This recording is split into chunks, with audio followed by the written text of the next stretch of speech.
I see a lot of people that become a tech lead, they have this old belief that I'm just not that good at the people stuff. Let me focus on the tech and the details. But it's a little bit of a lie. Today's guest is Martijn Versteeg, founder of Group Effort. With a background in organizational psychology, he's built a community of 300 plus CTOs and engineering leaders, teaching them the systems behind human behavior. Many people assume that dealing with people is hard. So tell us more about learning from these systems. Actually, the way of doing every psychology thing, they all have systems. As a tech lead, you were already good at using systems. I will tell you there's a Stack Overflow of psychology and how you can access it. You also have peer coaching groups with other engineering leaders. Maybe tell us top challenges that engineering leaders are facing. Interestingly enough, I was expecting the CTO groups to be extremely technical, but it's all about people. The conflict management, always kind of like the top challenges, especially if you're new to management, right?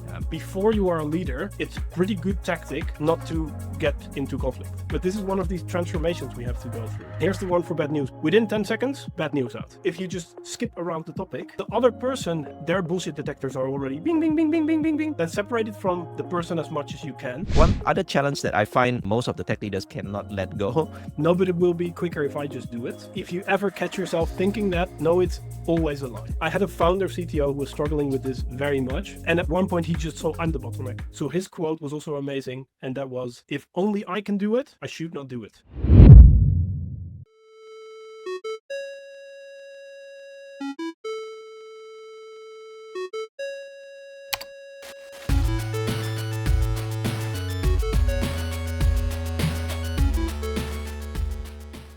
Hey, quick pause. My goal with Tech Lead Journal is simple. Learn from the best in tech so we can all grow together. If this resonates with you, hit subscribe to follow the channel. It's the biggest way for you to support the show and help us keep bringing great guests and insights to you. Thanks for being here, and let's get back to it. Hello, everyone. Welcome back to another new episode of the Tech Lead Journal podcast. Today, I have maybe like a product leader slash engineering leader, right? So his name is Martijn Versteeg. He's the founder of this community called Group Effort. It's kind of like a peer group where leaders can learn from each other. I'll let him share a little bit more about the peer group. But today we are going to talk a lot more about, how engineering leader can become a much better, leader, putting aside not just the technical aspects, but also the product aspects so that, they can grow the organization, they can grow the team, and they can grow themselves much better. So Martijn, thank you so much for your time. Welcome to the show. Thank you so much. I look forward to this a lot because I think leadership in tech, it can make such an impact on a company, right? So I love how you're doing this. It's what I've listened. It's always like, it's both useful for aspiring leaders and for people who are in the business long time. So congrats on that. And can't wait to see if I can contribute. Yeah, looking forward for this conversation as well. So Martijn, maybe if you know, right? So I always love to invite my guests first to share a little bit more about yourself, specifically by sharing career turning points that you think we can learn from you. Yes. I prepared this question and I decided that the best answer to the turning points is that I prefer to name none. But I will give an intro. And I will tell you exactly why. Because what I found is, specifically in tech leaders, there is always this need for more knowledge, more knowledge, more knowledge. But then sometimes we make things so big, just like a ticket gets too big, that we kind of don't go into action. So one of the things that I found was, if I name a career turning point, that I was head coach of Singapore rowing team in 2013, you might think, but I haven't been that, so this is not relevant to me. Or if I say a turning point is when I started multiple peer groups across Europe, you might think, but I haven't done that, so maybe this doesn't apply to me. So I would say one lesson that I think is super relevant is, in code, you guys are great at this. You already know it's all about iteration and small steps. Do the same for your personal growth. So I will give you my 2-minute intro, but I don't think it's about one point that made the difference. For me, it was all the steps that made the journey happen. Oh, this is You quite okay with unique. that, Yeah, this is quite unique sharing. So I love the way that you mentioned in life, it's all about small steps. It's about iteration, right? So yeah, sometimes the big career turning points or turning points, achievements that people see, that we see from people out there, right? It's actually it's kind of like a culmination, a result of hard work, effort, and a lot of experiments that they did along the way. So I think thanks for sharing that perspective and for reminding us about this importance of finding your own ways, your own career turning points. Yeah. So I yeah. would be happy to still give an intro, right? Because I don't want to remain a stranger. Shall I do that? Is that okay? Yeah. Yeah. Cool. Okay. So my background is in organizational psychology combined with computer science as a minor. So I'm in between the middle ground of the people stuff and the tech stuff. Don't ask me to review your code, but I'm very happy to have an in-depth discussion, whether that is about hallucinations of an LLM or whether it's about what vectors to use in your recommender model in data science. I like the tech. I can go along quite far, but I'm not writing or reading code. I've been described by other people like your listeners as, oh, Martijn, yeah, he speaks nerd, but he doesn't read or write it, which I think is what you can expect from me. And this is also what I hope to contribute, because I've led multiple technology organizations, and I find that the value I can bring is on the psychology side. And the problem that is also there. That's why I'm super excited to be here, because I see a lot of people that become a tech lead. They have this old belief that I'm just not that good at the people stuff. Let me focus on the tech and the details.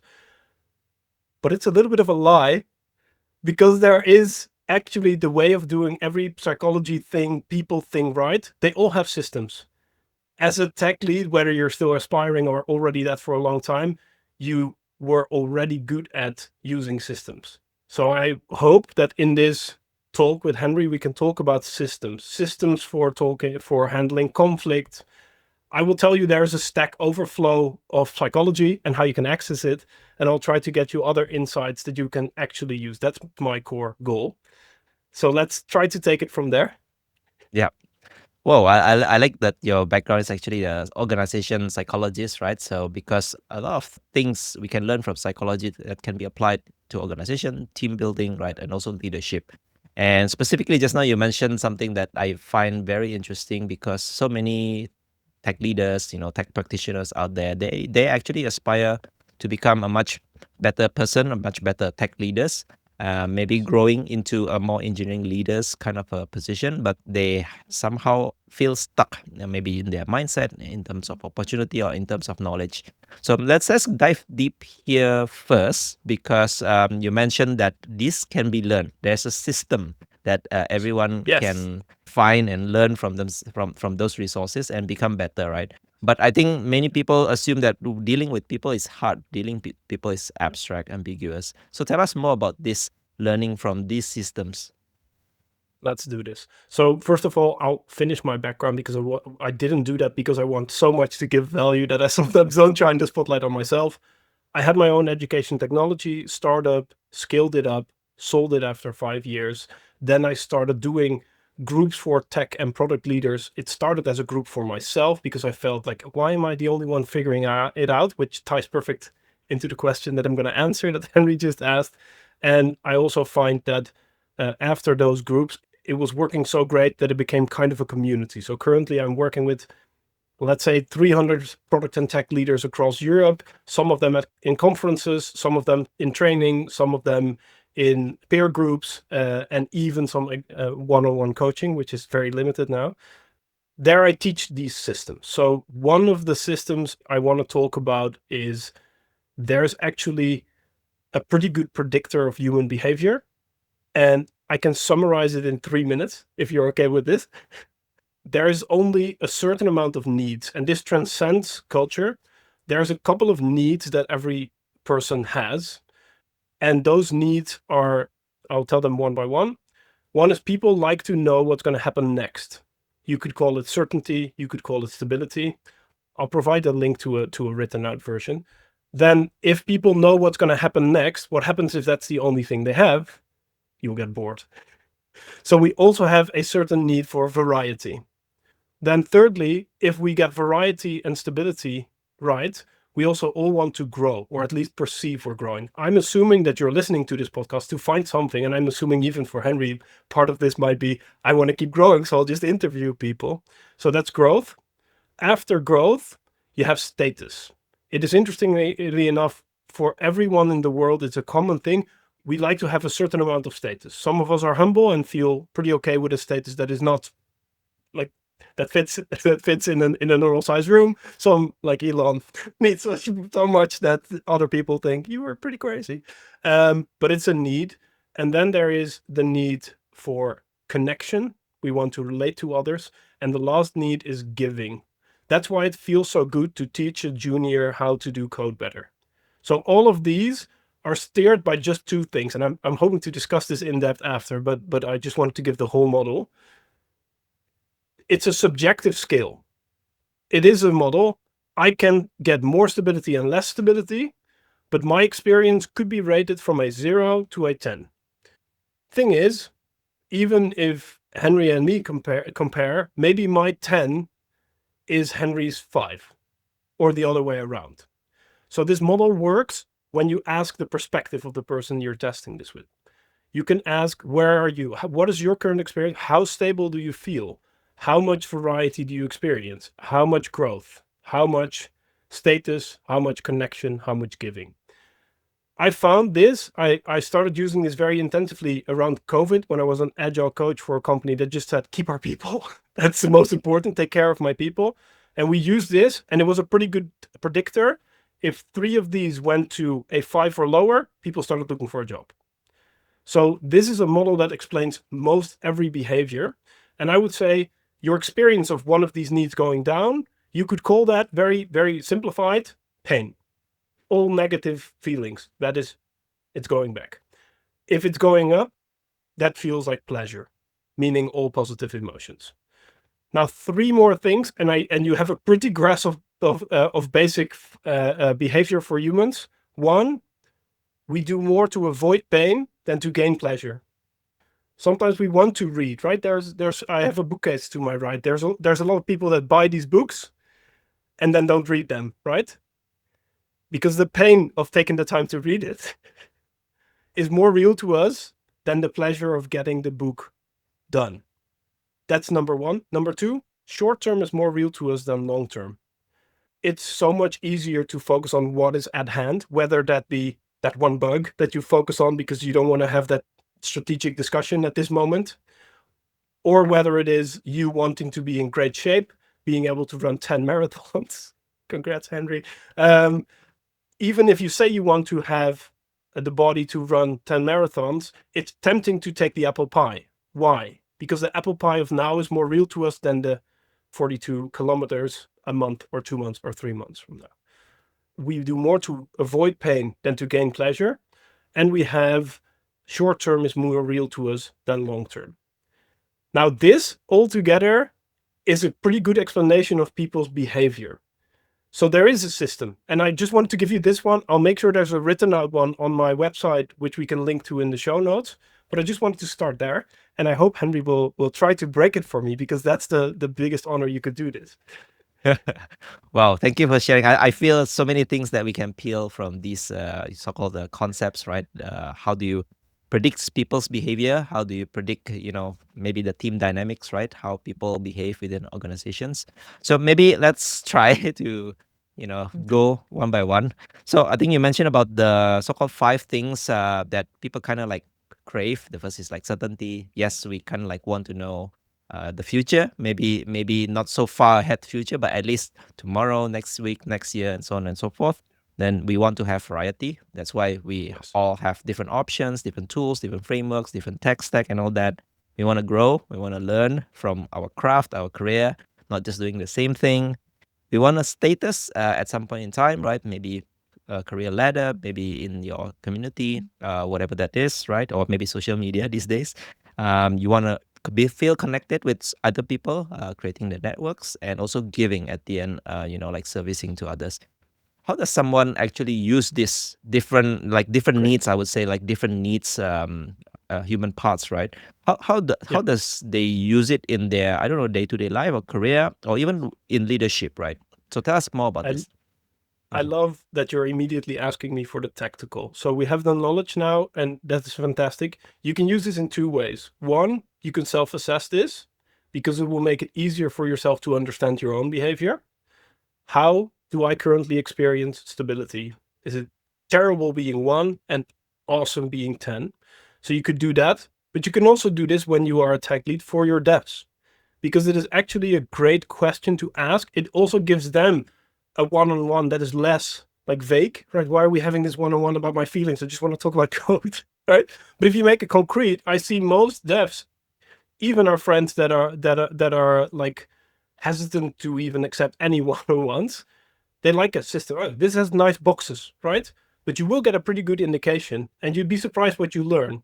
And as a tech lead, I think you should also focus on then looking at, are there any low numbers? I would say 5 or lower. That would be something to work on the growth of your people. Because you might have this amazing senior in your team, right? If they experience no more growth and that goes down and down and down, you should better catch that before they start looking for a new job. And I think that's the 2 practical ways that I immediately recommend you do this. Pro tip, you're going to get the numbers, right? If people struggle, just tell them, go with your gut feeling. Don't worry about it being 7 or an 8, because that's still closer together than a 2 and an 8. It's about direction. Pro tip number 2, you can ask about trends. So you can say like, okay, it's currently a 5. If we continue like this, where will this be? Like, ask people to project in the future, because that's super useful. And number 3, if you have low numbers, instead of assuming what your 10 is also then their 10, ask them, what does a 10 on growth or a 10 on status look like for you? And I will guarantee this will immediately yield you something to improve your team, and it will keep more people in your team, definitely, but it will also deepen that sense of we are building something great together. Yeah. And I think you mentioned about one-on-one, right? I think this is one maybe tool that you can use to actually create a conversation, build conversations, and even like build connections with that person itself, right? So I think one thing that I assume, right? So this is not to maximize all the needs for individuals, right? Again, like you mentioned about subjectivity, different people have different priorities or different needs, and there's a spectrum, right? So your 10 might not be my 10, and vice versa, right? So this is something that not for everyone to maximize all of them, but depending on their situation and depending on the subjective preference, this could be different. So how does this differ with, I don't know, something else? What I know is about Maslow's hierarchy of needs, right? That is commonly used for assessing human needs. Yeah. So Maslow starts with safety, right? So actually start with physical needs and then safety. I'm assuming that in your work, those 2 are no longer relevant. Self-actualization is at the end. One of the critiques, so this is perfect that you know this, by the way, for everyone, there's a pyramid, Maslow's pyramid. We'll probably also refer that. If you need a picture, I have those from training slides. But it says about, first you need to take care of your physiological needs, then you need to take care of your security needs, your safety, and it rolls up all the way to the top being self-actualization. It's a useful thing to think about humans that are in lack and where physical needs are a theme and where physical safety are a theme. Like, it's a more zoomed out picture of this, because of course, if you have a dev that is just physically like in pain, then Maslow's theory is more relevant. It won't necessarily come from each of these, but it will show up still, because it will show up in stability being low probably. So I say Maslow is way more zoomed out. It's for higher level assessment. In work, we want to go for more personal needs, and I think it's a more zoomed in version and more practical, just for the 2 tools I gave you. And a third way of using it, whenever you don't understand behavior, which can happen because everyone acts differently, ask yourself, what need is this serving? And if you don't know, you can even ask. Because they're like, can I just, if we categorize it, which one of these are you? Because sometimes, why is this dev going in conflict? Because for them, there are some rules around connection, which means you always need to be very straight. Or maybe it's because for them, I'm going into conflict because status is super important to me. And the moment that you don't listen to me, I feel that status is decreasing. I challenge everyone who listens to this. If you find a way to break it, I'll be very happy, because I've been saying this for multiple years. Break it, please, because we can make it better. But this is the most functional way I found to systemize human behavior in a short and concise way. Just try it. If you like it, try it. In a way, it's kind of like a dictionary, right? So we know in psychology there are so many different models and frameworks, right? Not just about these human needs, but also like people's characteristics. I know something called INTJ and all that. I don't know what it's called, the framework. Also like red, blue, green, those kind of stuff. Yeah. This is a perfect, thank you. I'm so grateful that you brought that up. Internal validity of most commercially available, sorry, I'll also go slow on this. The internal validity of most commercially marketed personality tools suck. Can I say that? It's like the ones that you named. The first one is called the Myers-Briggs Type Indicator. While some people swear by it, if you look at the internal validity, it's built on some concepts by Carl Jung, and there's some Jung fans out there still, but they don't hold to be true if you try to pick them apart with the scientific method. They're not stable enough over time. The other one you mentioned, the colors, there's a lot of popular ones, but one, for example, is DiSC. There is no scientific data on that being stable over time. People have different roles in different groups. We already know that. But there's another problem with this. If you put a sticker on someone, you also give them a way to say, this is just how I am. I cannot do this because I am blue. And like, there's a lot of moments where labels are super relevant, right? I mean, everyone likes their code to be neat, and you want to know what this piece does, please, right? Because how are you going to test it otherwise? But for people, we have this thing that whenever we are labeled, we tend to also change our behavior.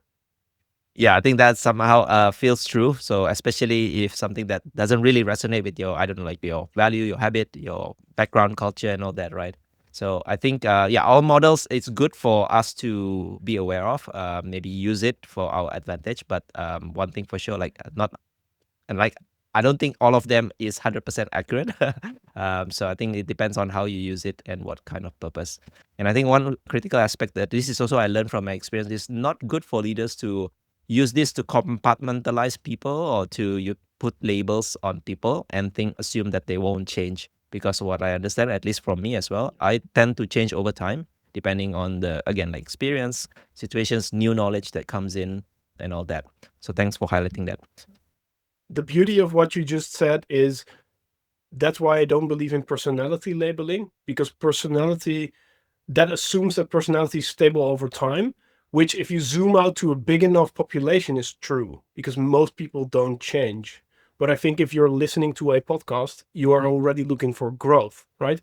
Maybe you'll even try one or two of the things that you learned, which makes you top 1%. But for those people, it's even less efficient, and it can definitely hold you back. And I want to, just because it was so close to what you were saying, when people ask me, like, can you summarize your psychology study? I always say, with humans, a model is better than no model, but no model is perfect. So I just wanted to give that. Sorry, continue, my bad. This kind of like reminds me of this phrase, the map is not the territory, or something like that, right? Where you can have the model, but it's not the actual depiction of the actual situation. Yeah.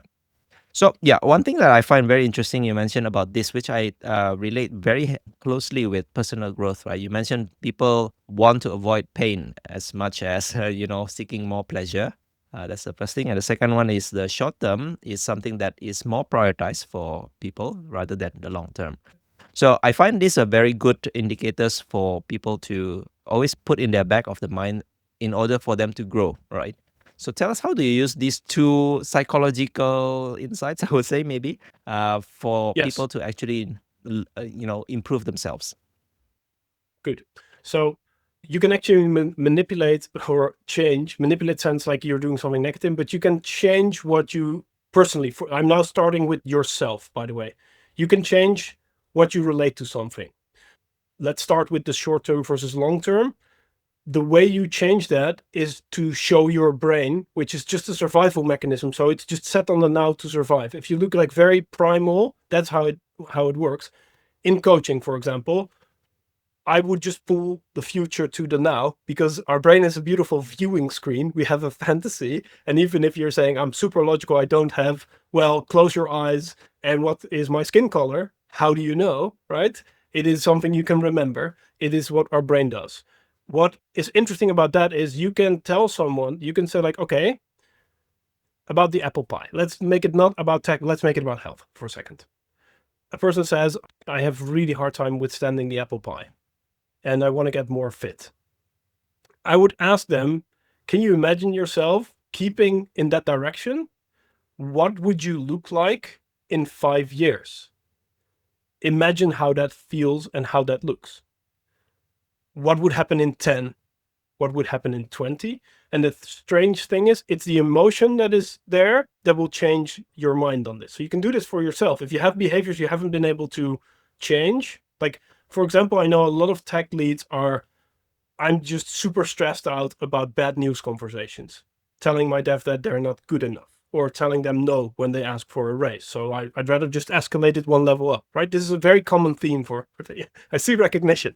What you could then change for yourself is you can reframe, and you can first ask, like, why is this painful? But you can also, so the conversation itself is short-term pain, right? Oh no, I need to do something that's uncomfortable to another person. It feels like, almost for some people, it feels like you're stabbing them, right?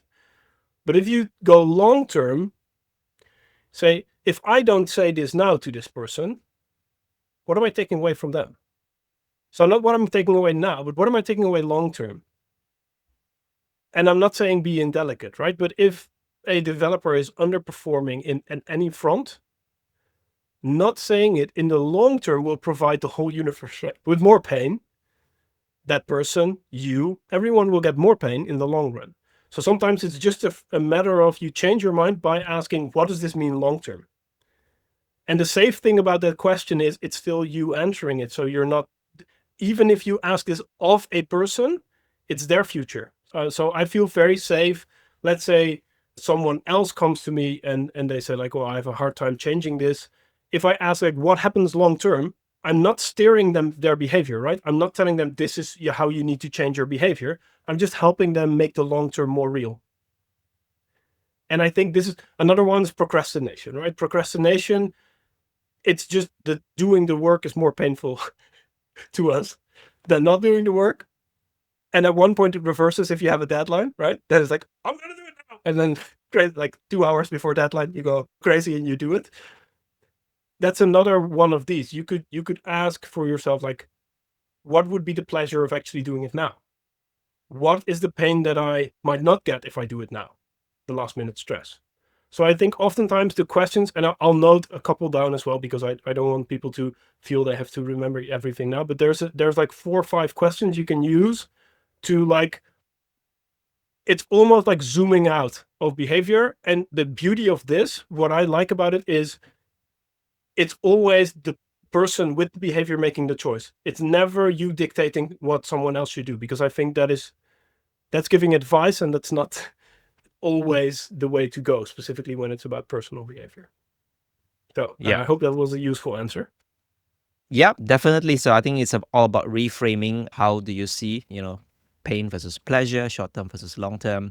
And obviously, for you to grow, right, you always have to look at from the long term perspective, and also for growing yourself, right? It's not just to avoid pain, because by avoiding pain doesn't mean you will grow necessarily, in my opinion. So using all these tools, I think tech leaders now have a certain psychological, behavioral aspects that they can use. You also have these peer coaching groups with other engineering leaders. Maybe tell us maybe top problems or top challenges that engineering leaders are facing in their career or in their day-to-day life that you can share with us, so that we can also learn from that. 100%. So the peer groups came from me personally being a CPTO and feeling a little lonely at the top, right? At the top. I'm not taking myself too serious. I hope you feel that through my voice already. But what I discovered was, there's actually other people that have this job as well. Why don't I go looking for them? And I formed this group. We called it a peer group. You could have also called it a mastermind. And the goal was, let's just provide multiple perspectives on our challenges. And that's the context which sparked the whole thing of, it's become a whole community. We have like a WhatsApp group format, we have live meetings format, etc., etc. And in that we discuss real challenges, and sometimes they're super practical, right? So I literally was like in meetings like that where we discussed, okay, ransomware happened, what actually do we do now, right? So it could be as practical and detailed as that. It could be knowledge things, just basically, hey, what do you guys pay a senior developer? Just checking. But what I see as the bigger challenges, interestingly enough, I was expecting the CTO groups to be extremely technical, but it's all about people. And if you were to blindfold me and put me in a group or just read only the transcript without the names, I would have a hard time telling apart a group of heads of engineering from a group of heads of finance. Which is I mean, the language will be slightly different, but the themes, if you just abstract it to the themes, one of the biggest things is I'm conflict averse. Because before you are a leader, it's pretty good tactic not to get into conflict. It's a solid tactic. Like if an individual contributor asks me like, how often should I look for conflict? I'll be like, no, just do what your boss says. It's a really good strategy. But this is one of these transformations we have to go through. And as a leader, this topic comes up often. And I'll give you the following on that. Often we make a conflict huge in our mind. And I challenge you to like peek beyond the door. Really ask yourself, what is the worst that can happen? Because oftentimes that's already a part of the remedy. Maybe that conflict isn't actually as hard as you thought. And if it is something else, maybe the conflict you're averting is a bad news conversation, either with a peer or somebody in your team, find a model. So there is a concept called modeling, which I call, that's like the Stack Overflow of psychology. You can find people who are great at this. And with the disclaimer that we just talked about, that no model is perfect, there are models out there. And if you're learning, it's perfectly okay to just copy a model. And here's the one for bad news, by the way. Within 10 seconds, bad news out. Right? If it is, just to be very direct, you asked for a raise, we cannot provide it right now. Right? All the stuff that I do before that is actually unfair. You're getting a raise. But I would say like this is the part you need to immediately go with the bad news. Hey, we're gonna cut down. You are one of the people that's gonna be asked to leave the team. Because then there's no walking around. And if you don't do this, if you just skip around the topic, you're gonna get way more stressed yourself. But the other person, their bullshit detectors are already bing, bing, bing, bing, bing, bing, bing, because people are really great. You've been maybe in this situation yourself where you're not like, I know this is not what this is about. Just get to the real stuff, right? We know this from our families, from our private life, right? So my recipe is bad news out 10 seconds, then separate it from the person as much as you can. So I would say like, we cannot give a raise right now. Here's reason A, B, and C. Then you give, I understand that this would provide feelings on your part, right? So make a space for feelings. Be like, I can understand this is not fun to hear, or whatever the words are that you usually use. Don't copy me exactly, but just say like, I understand this is not what you wanted to hear. This is not fun. Maybe if the language you use is more this sucks, you say that. But just then give some space for emotion and then say, I understand there might be a need to discuss this, but I suggest we keep it at this for now, so we both get to sleep on it for a night first. Because then you give people the space for their emotion, not with you per se. Otherwise, you're going to end up in endless discussions and loops. So this is the model that I've seen most people like, oh, Martijn, that's like, I get emails on this model. So please, if it works for you, it's just keeping it really short. Because there's now it's one, it's respectful. But two, it's also not as personal, right? It's not like you suck, right? It is just, this is the decision, this is the reasons. If you can pull it away from that person, right? If it's like, you're not getting a raise because we are not making enough profit, say that, right? You don't need to be like, if you can share that, by the way, of course, be confidential with whatever is confidential. With peers, however, and bosses, there's an extra step if you want to have frank conversations. Oftentimes it's not this type, but it can follow a similar format, but it has to be preceded with asking permission. Same in every culture. In my culture, you would get away, we Dutch are very low power distance, so we have no issue starting this conversation with our boss, and also our boss expects it. But as a global advice, knowing that the audience is global, there's never anything wrong with asking permission. Like, I would like to discuss something. Can you make the time? Is never wrong. And if it's no, respect it. And you can still ask, would there be time later? But that's a disclaimer I would give for bosses. Because if you go bad news without asking permission, I would consider that mutiny. Yeah. Well, I think that speaks true to me as well, right? The people aspects and the conflict management always kind of like the top challenges, especially if you're new to this leadership management, right? Managing people. It's always maybe one of the first few challenges that feels very, very difficult because first, unlike learning technologies, right? You can read so many things on the internet or maybe books, you can find resources. But dealing with these situations, first, yes, there might be model out there, but it's very specifically contextual because different people is different culture is different, communication patterns and all that. So I find that this is definitely one of the biggest challenges for leaders out there. And thanks for giving us the tips about how do you do these difficult conversations, right? Because yeah, again, some of us feel stressful if we have to convey these difficult conversations, but for whatever reason, sometimes we have to convey it, right? So be it for performance improvements, be it for, like tough situations in the economy, organizations and all that. So one thing that I want to peel a little bit more further, right? Because this is always the first hurdle for tech leaders before they actually want to step up and be, an engineering manager or maybe engineering leader. So what steps concretely they could do in order to kind of like be able to navigate this if they want to try giving it a go, taking this step forward? So you're asking, just to recap, you're asking if somebody's aspiring, how do you make those steps?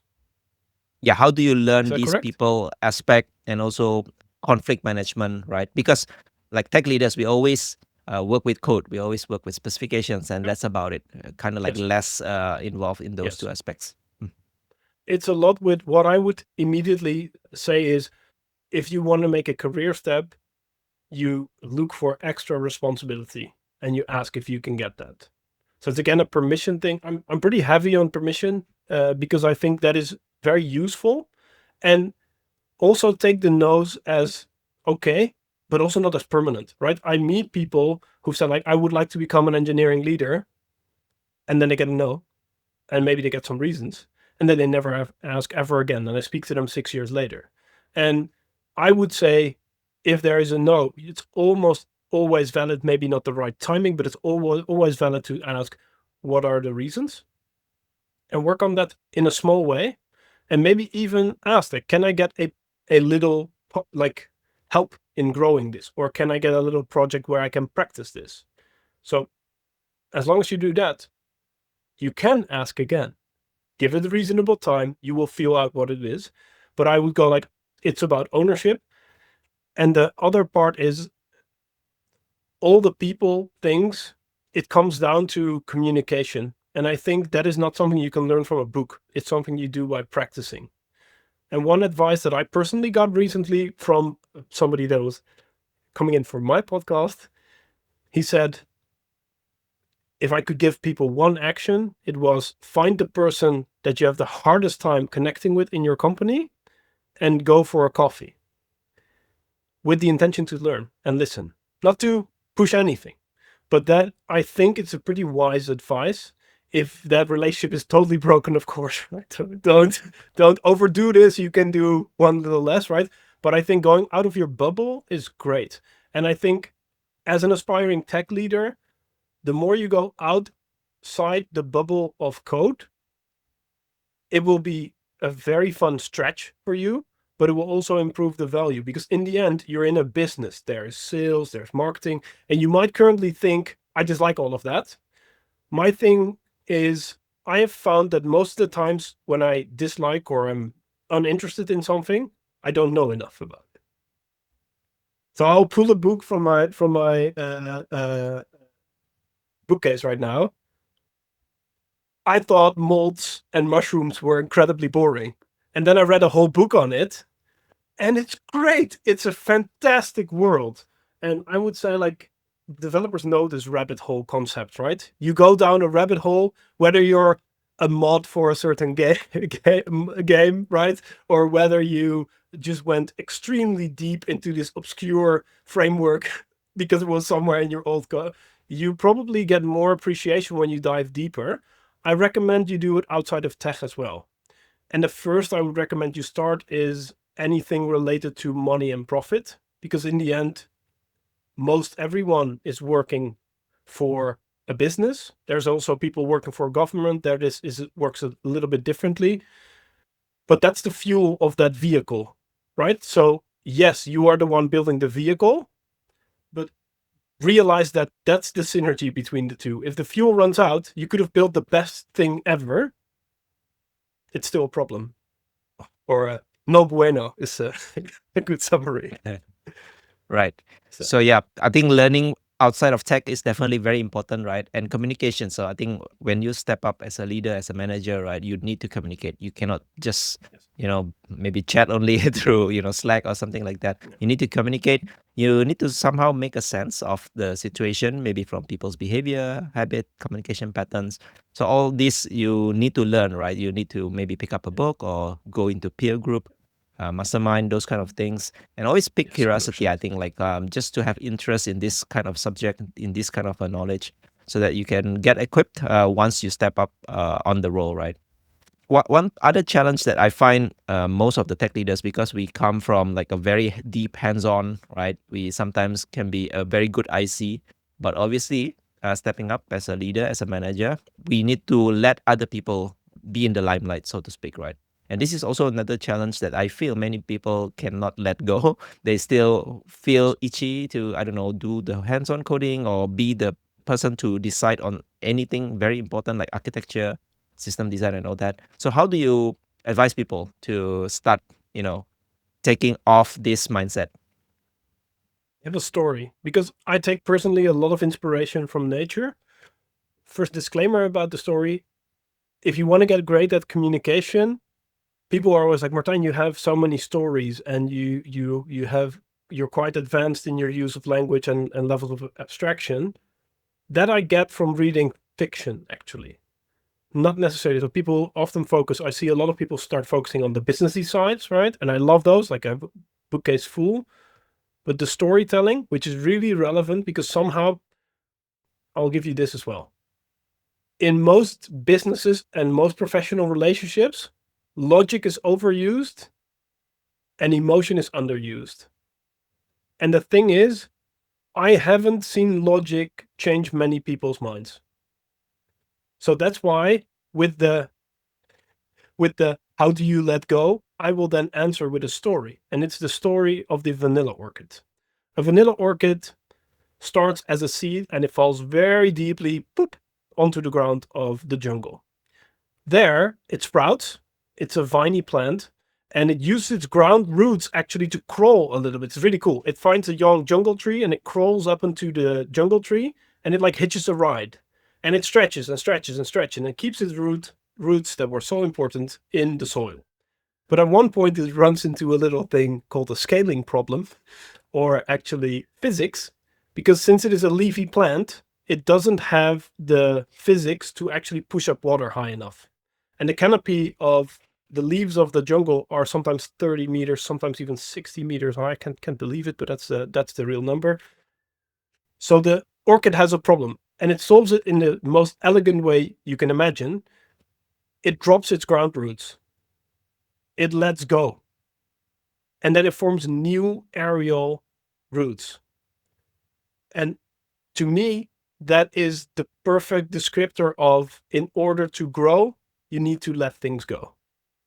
And I know there was also something you might have been fishing for, which I will also give you. I had a founder CTO who was struggling with this very much. It was his baby, right? This was a founder. He was deep into this code. It was all his. And at one point he just saw, I'm the bottleneck. I'm the bottleneck.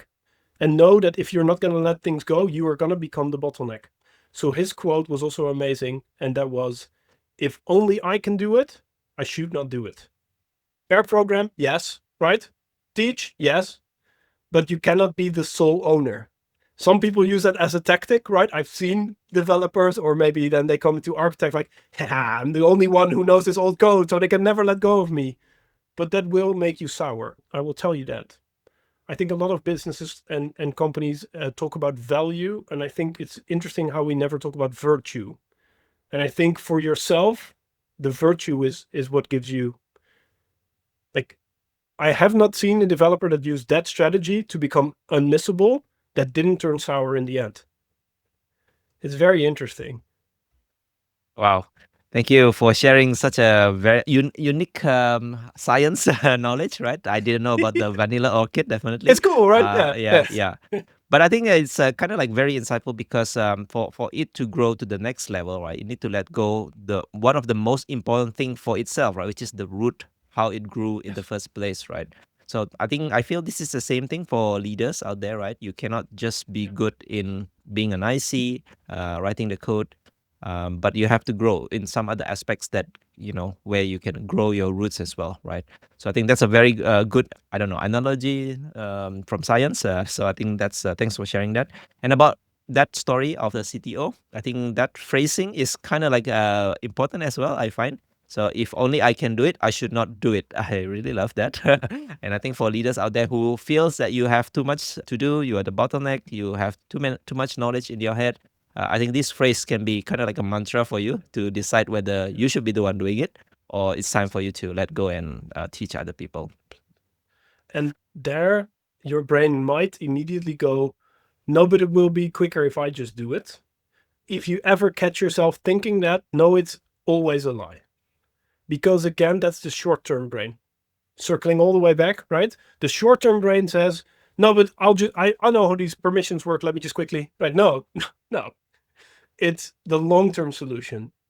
And if that takes a little bit more time now, it's a huge yield. Yeah. And also kind of like avoiding pain of having to teach somebody, from, spending the time and all that. So I think, again, like these two psychological things can be used in so many different scenarios, I feel.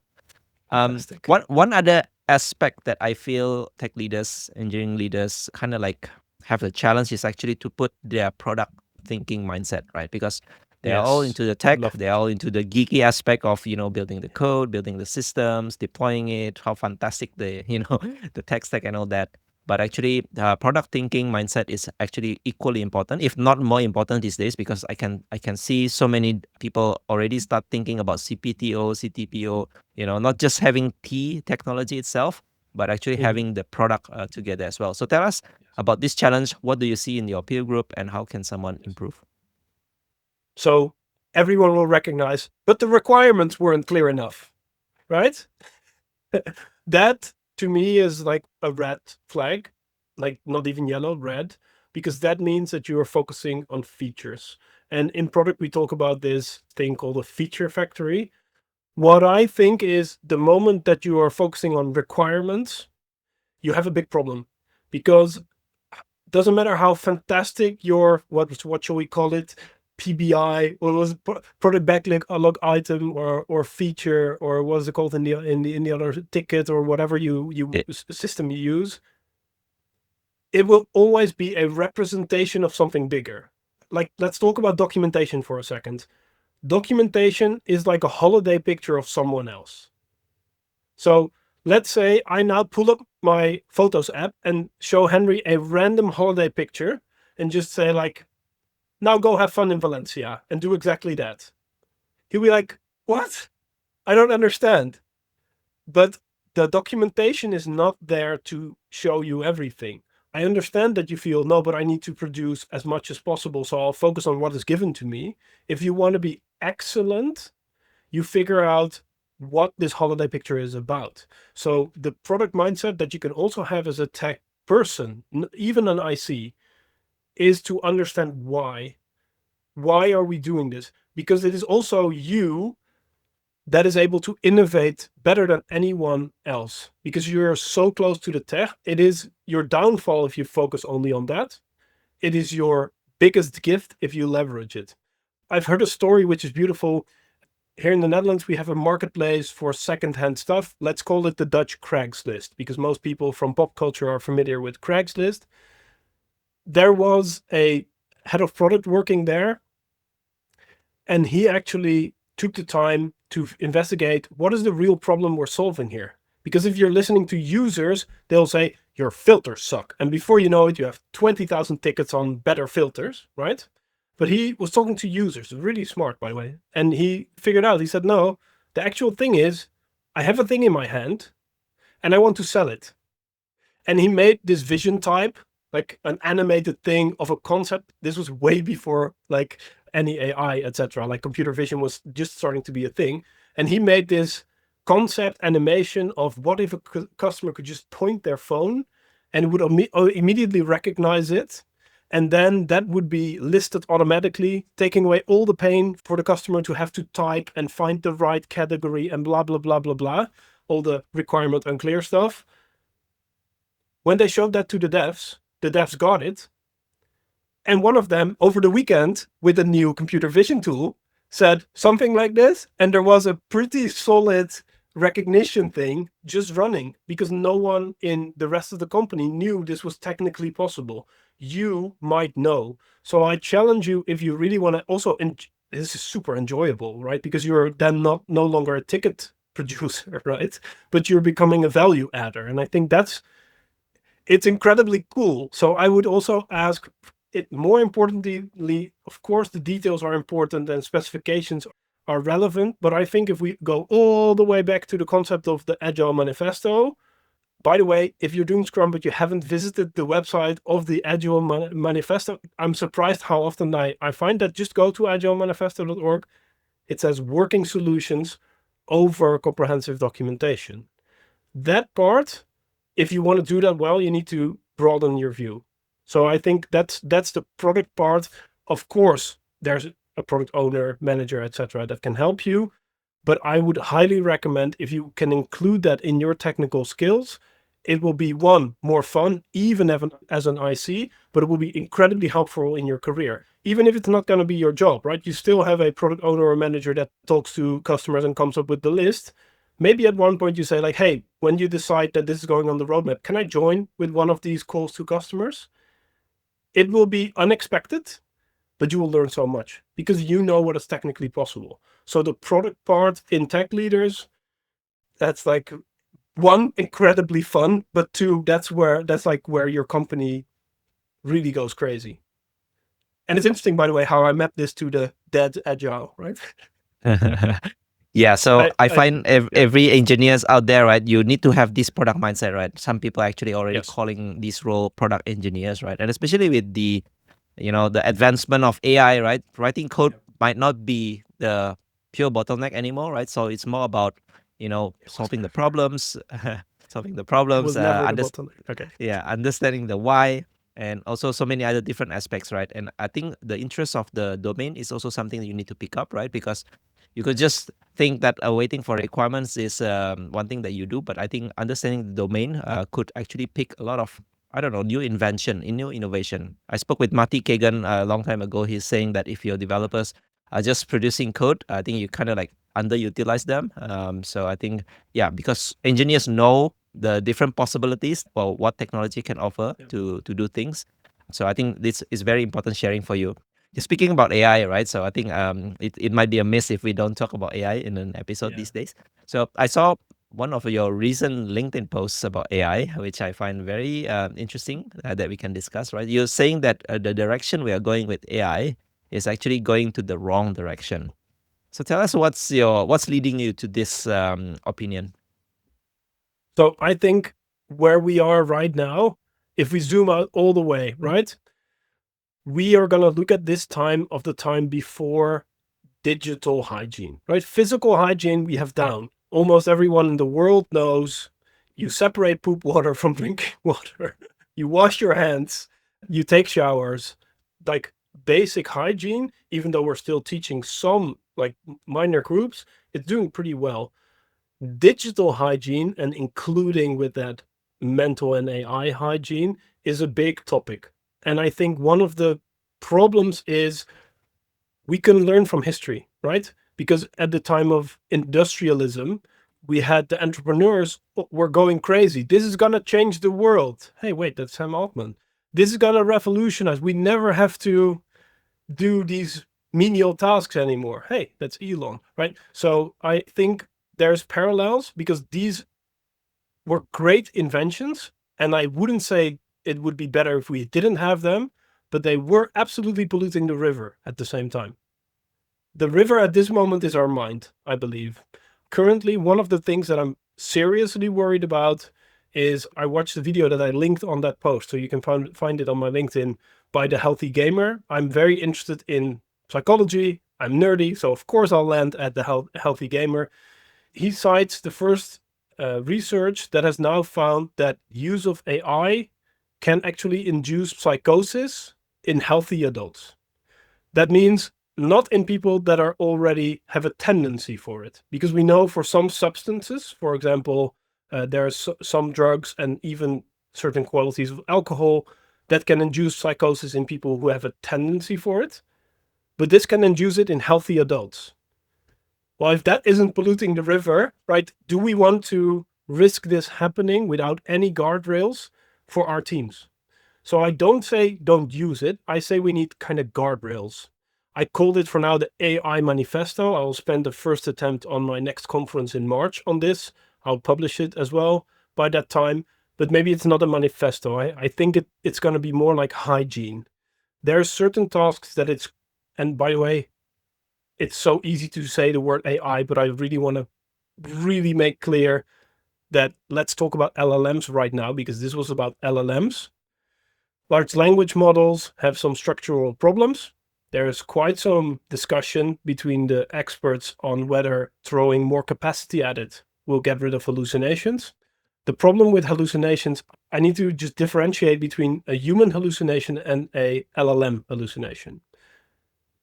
Silicon Valley has very well branded the word hallucination, but it's basically screw-ups, right? That the AI just has what it does. Anyone that dove into this, I'm going to oversimplify. Again, it's a model, so it won't be perfect, but it's just guessing the next word, right? That's what it does. It opens a very interesting philosophical discussion if we also do that as humans, by the way. But let's park that for a second. If the AI is doing guessing words and it can spiral off, that's pretty problematic on its own. But what we've seen now, since it has been trained for you to stay on, just like YouTube algorithms were trained to have you stay on, had nothing to do, that was a recommender model, had nothing to do with an LLM. Recommender models have now gotten us hooked on those things. By the way, also a great book on that is Hooked by Nir Eyal. But what it does is it simply hacks your brain to stay on longer. The big problem with this is if you keep a human hooked in a text conversation, we feel bonded with it. So whatever it suggests, we will take into account, because at one point it gets a certain status in our mind. We don't feel per se that is a machine. Some of us, that was very early on, there was a developer that said like, no, it's conscious, right? It was like very, very early on, but that's an experience. And I mean, I talk to ChatGPT or Gemini. I've experienced this, but the problem with a human hallucination, we call that when somebody loses touch with reality and it starts hurting their environment. Now, the problem is if you're being fed something that is incorrect, and then you have a reinforcement cycle, which is actually what is happening, that is pretty dangerous. And I think we are adopting the technology without too many guardrails. I'm not saying we shouldn't adopt it. I think it's great for certain tasks. And then again, I'm talking about LLMs. Recommender models, I think, have made our lives already better. As astronomy without AI couldn't have learned all the crazy cool things about the universe that we know. So there is no world where we will have no AI. I'm just a little worried about the LLM part, and I'm worried about, will we have guardrails in time? On the other hand, this is going to sound really cynical. I hope it's not. It might cost us a generation to figure that out, but I also trust that we always figure it out. I like the term that you mentioned, digital hygiene, right? Because I kind of like associate this with the problem of social media back then, right? So when we started to have like social media, Facebook and all that, right? We also have this challenge, right? We have the mental health problem, right? Always comparing, and also kind of like the algorithms feeding us into just one perspective or one aspect, right? Yes. So not knowing that actually it is maybe not true, fake news and all that. And now we seem to have a different new challenge with AI, right? And something that is different to me is about the natural language conversational aspects with AI, right? which I found your article as well that you pointed out, right? So it can induce some kind of psychosis to people, right? And thinking that everything that AI talks might be true, right? And building a relationship, bonding with them. And sometimes, right, because AI is very obedient to us, I think this kind of like creates a very complex kind of mindset, psychology in your mind, right? So I hope that you can figure it out within your conference about how to put proper guardrails, right? Because I feel the advancement on the technology and the capability, the capacity is very rapid, right? We can see it month over month, week over week. Yeah. But putting the guardrails is something that we are still keeping up behind, right? So I think thanks for sharing your perspective on this. And I'll add to this one more thing, that the problem is the feedback loop, because that positive feedback loop, the end result. So I don't think the hallucinations that people will get are unbreakable. There's some problematic cases, but I don't see that as the major thing. But if I want to tie this into an interesting psychological fact, there are 5 things that on a population basis stay pretty stable, and that is the amount of openness, consistency, extroversion, agreeableness, and neuroticism. Those 5 are pretty good, like stable things over time in personalities when you zoom out of a population. Neuroticism has grown because if everything you do, the computer says, yes, everyone thinks this. When you hit into a little bit of a conflict, you're going to go tense up because you never practiced for it, right? You're not habituated to having these mini conflicts. So there's a real effect. We measurably see this. And because of this same thing, you're always right. You don't have to try. I think that's why the consistency is also decreasing. So the consistency decreasing, meaning discipline is also decreasing. People have a harder time following through with what they said. So the problems, I say, wouldn't be only in that hallucination part, but that feedback loop. That's a huge part. Sorry. Yeah, and I can say as well, it comes back to what you shared earlier, right? So AI seems to be like kind of like a short-term solution for a lot of problems, right? Because we might avoid reading books, we might avoid doing the hard work, we might avoid so many things because AI can just give us, seemingly pretty good solution in the short term, but over the long term, probably, you won't grow, you won't have your critical thinking, and probably it will also change the way you build relationships with other people. So Martin, I think it's been a great pleasure to have you in the show. Anything else that you want to share with us before we go to our last question? I have one question for you because I think it's relevant. I want to know, but I also think it's relevant for the audience. You have been doing this podcast for a while now. That is quite some effort to put in. I mean, I've made podcasts, I've made content before, so I know this is a huge effort. What's the value for you? Yeah, so I think interesting enough that you mentioned in the beginning about growing, right? So one aspect that I use this podcast is actually for me to grow, like having this conversation with so many great, thought leaders, people like you, and exchanging information. I think is really, really important for my growth. And being a podcaster, something that is very unique is that it depends on the style of podcaster you are, right? Some are a bit more extremist and more opinionated. For me, I try to be more neutral, meaning that I can hear different extreme perspectives from different people, and it kind of like give me a different perspectives on how I see things and tackle problems, right? I can see the positive things on both sides and negative things on both sides.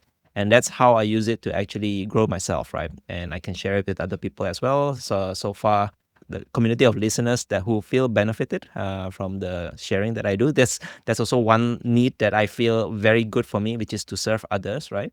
To give values for other people. So yeah, those are probably the 2 main things that I use doing this podcast. Yeah.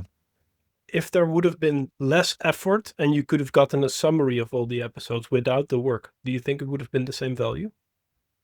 Well, one aspect, even not just talking about podcasting, I feel it during my work as well. I'm still doing a lot of hands-on work in engineering, right? These days, it's almost very easy for everyone to start solving a certain problem just by asking AI, right? For me, someone who have done differently before in the earlier career, right, where you have to struggle, figure out from Stack Overflow, try, and didn't work and struggle, right? And compared to now, which is like you can just ask different AI, different solution, keep banging, the questions, the prompts, Yes. and somehow it could figure it out. I think there's a big challenge of, how do you actually learn and how do you actually, I don't know, build that brain connection to innovate new things, understand how fundamentally things work, right? I think that part, that muscle might atrophy. And this is Yes. something that I worry of myself as well. And same thing when you ask about this podcast, if all the knowledge out there you can just easily search and query, maybe it will be good for short term to answer specific question that you have. But philosophically, how you want to think bigger picture, right? How do you want to build a bit better world, solve bigger problems? I think it's something that might be a challenge if we always continue on this path. Yeah. Or we rely AI that I s- grows super smart, that it can solve everything for us. What I'm hearing, so thanks for sharing, by the way, this is great. Mhm. What I'm hearing is what I'm pondering myself lately. I think almost everyone is looking for a quick fix and also a binary world of ones and zeros. Well, that is not the world, right? I think nuance is where it is. I think the wisdom is not in the book summary. I think the value that you just explained you got of seeing both sides, I think that's wisdom. But that might be me, but maybe Yeah, that's the thing that I'm I learned from someone as well last time, maybe in a book or a podcast or something. Even reading a book, right? You might have the same text, you might have the same pages, right? But different people will interpret the things that is shared in the book. Maybe it could be stories, it could be the concepts, it could be whatever that is, differently, right? And they learn from those aspects. So people's learning path is different, even though maybe the gist of the summary is kind of like the same. You have the same bullet points, but how people get there actually is something that is unique to them. And I find this is the same for, maybe podcasts, right? Building conversations. Everyone's will take different takeaways from different parts of this conversation, but somehow they could learn something new from this. Yeah. Sorry, you were that's saying something as well. Mhm. that's exactly what I'm just gonna drop that and go for. What you just said is exactly what happens in the peer groups. I end every peer group, so that's 3 hours of going around the table and asking what challenge do you have that you would like some input on. And in the end, I ask, what insight did you get and what one action are you going to take? Everyone's is always different. That's so cool. And by the way, it can also happen within a person because I have a weird practice that there's a book that I reread every year or so, 7 Habits of Highly Effective People by Stephen Covey. I get something else from that every year, which is very weird, but also cool, right? Yeah. And what I think lastly, because that's the last part I would like to give to your listeners, consuming is not the same as producing. And I understand that it's the easy way, but you know how satisfying producing is because you know how it feels when you write a piece of code and it does what you do. I recommend if something resonates of a podcast and a book, why not write something small about it? Ask someone else about an opinion on something. But because I think the nuance, that's where you really become a master, right? I think that's the beautiful, like I do transformations for companies as well. And I have some weird habits, I'm just sharing them. At the end, I write everyone that I worked intensively with a letter. I do it for myself, actually. I ask them in the end, do you want it? If not, also fine. But I do it for myself. And I find writing, but also creating, like even preparing for this podcast, right? I needed to think about, I knew the first and the last question. So I needed to think, what's the best way I can do? I will give it my go. I'm not saying it will make me like excellent, right? But just that reflection, sometimes it's not about that magic new piece of knowledge, but sometimes it's about turning it into like, yeah, digesting it and producing something of yourself. I don't know. Yeah. As a final thought. So yeah, this reminds me of the quote by Richard Feynman, right? So teaching others is the next level of learning, kind of, Yeah. because if Yes, you absolutely. if you consume a lot, you think you know, but take that chance to actually explain it to others, even someone who is beginner or maybe juniors or whatever that is. And if you can't explain it well, such that they would understand, that kind of like shows that maybe you don't understand things in the first place. Yeah, So, absolutely. Martin, it's been a great conversation. I have only one last question, which is like a tradition in my podcast. I call this the 3 technical leadership wisdom. Think of them just like advice. Maybe you can share your version today. That would be great. Yes. The 3 pieces. I will give the very first is in order to speed up, you sometimes need to slow down. Meaning exactly what I say. But I see people have no problem speeding up, but have a lot of problems slowing down. This can mean really block that hour for yourself and don't accept other people planning over it because you called it focus time by mistake and people know, oh, focus time, I can just plan a meeting. Really take time for reflection. The second is knowledge uninvested in action is useless. So if there is anything that I have said that resonates slightly, my personal request, just try it.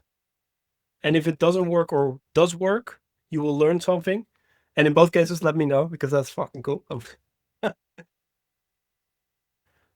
The third is learn to speak business.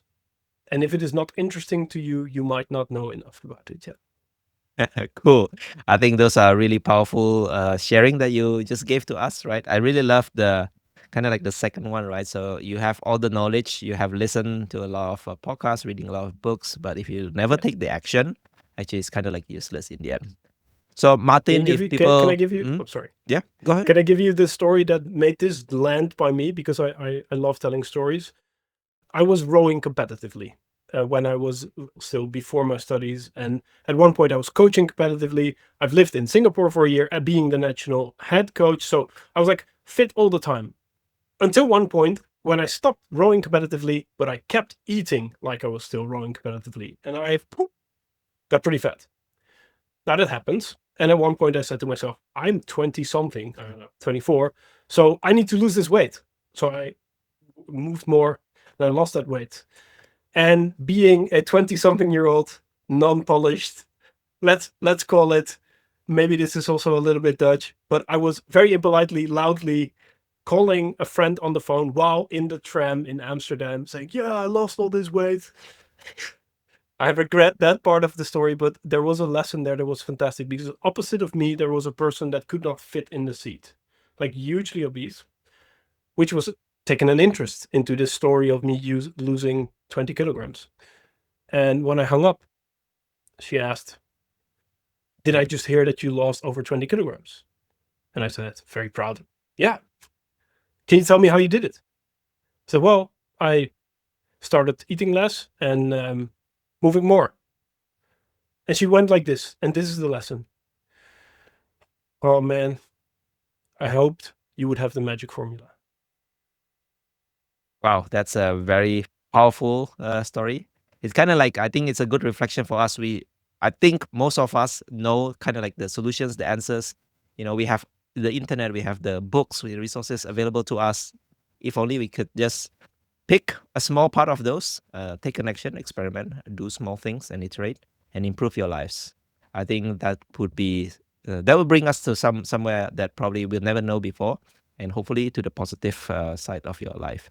So thanks for sharing that powerful story, Martin. If people would love to connect with you, hear more stories from you or join your peer groups, is there a place where they can find you online? Yep.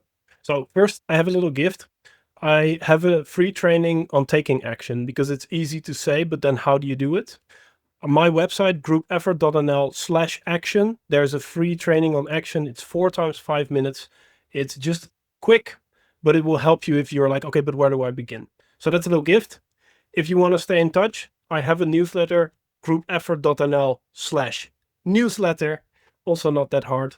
And if you want to say hi on LinkedIn, I'm called Martijn Versteeg, but you can also go to linkedin.com/in/Versteeg, Versteeg. And I'd be very happy to hear if anything that I said had a positive or negative effect. I hope not, but that would be fantastic. Henry, thank you so much for having me, man. Yeah, cool. I'll put all those links into the show notes. Thanks for the gift as well. I hope people learn something, a thing or two from our today's conversations. And yeah, thank you so much for your time today, Martin.